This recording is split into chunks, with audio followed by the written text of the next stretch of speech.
คร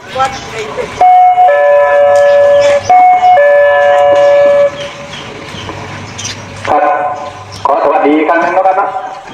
สำหรับพ่อแม่พี่น้องทุกท่านที่วัดทะเลอพยพก็ให้ทุกท่านเตรียมเก็บของเก็บกระเป๋าเสื้อผ้ายารักษาโรคหรือว่าบัตรประชาชนให้เตรียมตัวอพยพได้เลยนะครับเด้อให้พ่อแม่พี่น้องเก็บทรัพย์สินของท่านหรือว่ารถจักรยานยนต์ก็ให้เก็บเขาในหมู่บ้านครับเก็บเขาในบ้านให้ดีๆครับล็อกประตูล็อกอย่างให้เรียบร้อยค่อยออกเดินทางด้วยครับเด้อให้ใจเย็นๆค่อยๆไปด้วยครับให้ได้กันออกไปตั้งแต่ตอนนี้ได้ด้วยครับให้ไปอบต.บ้านแก้งไปเป็นทางเส้อเดี๋ยวที่พี่เจ้าหน้าที่เป็นล่ออำนวยความสะดวกการเดินทางของพ่อแม่พี่น้องอยู่ตลอดเส้นทางนะครับเนาะ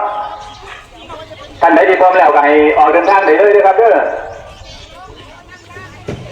ครับ